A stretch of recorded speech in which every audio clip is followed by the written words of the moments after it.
TV. Yamakadai kuterera panguva dzino ndiyo channel yenyu inonzi Kulion TV, apo patinokupai ma-updates now nezvinhu zvakasiyana siyana zvinenge zvichiitika nekutora nzvimbo munyika yekwedu. Ndatouya manje ndadzoka zvekare, inini ndinowanzofarira futi nyaya dzekuti dzinenge dzichitangwe dzinenge dzakarerekera pane munhu wese anenge achida kuita se anenge achida kunyebedzera kuda kukanganisa progress. Handiti ma enemy of progress ese tinomarova chekuseri chematsenga nzungu like chibhagera chatoda kurova Tagwirei chirunzi chibhagera chekumombe achadzokera zvake achaona kuti vanhu vemuZimbabwe vakasiyana nevanhu vekuchechi ku7th day. Avasi vanhu vekuti vanongobvuma zvese vanhu avabvume kuitiswa. Paita nyaya panapo Chatunga Mugabe mwanakomana waMugabe opindira nyaya iya iri kunetsa, nyaya yaTungwarara, Nana Tagwirei, John Paradza, Farai Marapira, Christopher Mutsvangwa, the list is endless. Vese vari kuuya vari kuita gang up against Paul Tungwarara. So Chatunga Mugabe ari kuti these attacks on Paul Tungwarara aren't justified. Where was youth when President ED was under attack? Jealous 101. We know Youth League should defend the leadership of ZANU-PF. Is the same president still being attacked?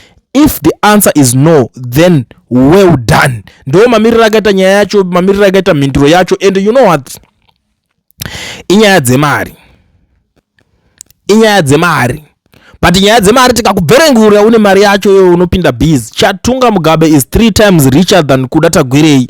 Chatunga Mugabe is 4 times richer than Wikini Uchivayo. Those are the guys vari kufighta Temba Paul Tungwarara. Saka Tungwarara chinhu chaanenge achingoda ibackup yavanhu vane mari. Saka vanhu vane mari vakabudikira votanga kudzikamisa zvinhu kana ma situations vanotanga kunzwanana kuti aiwa Tagwirei ngaambodzikama. Why iwewe uchingoita zvinhu zvakaita se zvakangodaro zvakangodhakwa. And ndiri kuona some people are saying kuti because 99% yevanhu vanotsigira musangano havana direction, madofo vanoita musangano wekuudzana muzvikona instead of strategist.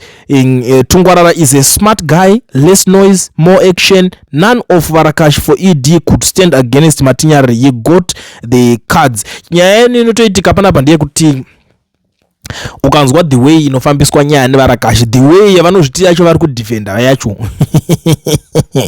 unonzwa tsitsiwe.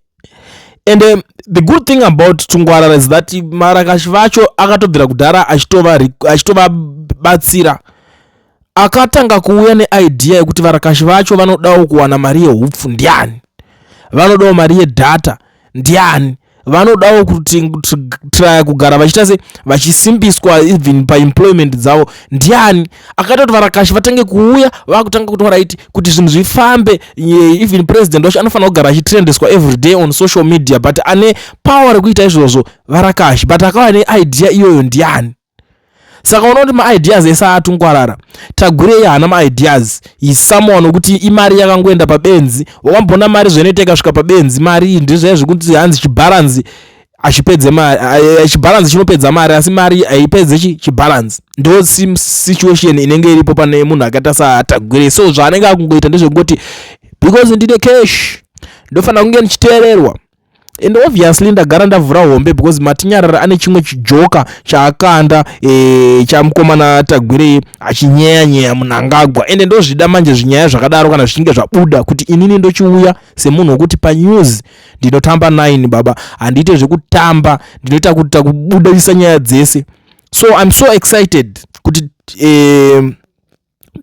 mukomana Chatunga apindira nyaya iyoyi. Zvikafamba mushe wiki irika ndaona rapera mune zvakanaka, zvikafamba mushe ndaona ta enjoya. Chatunga ngarambe akatunga ipapo because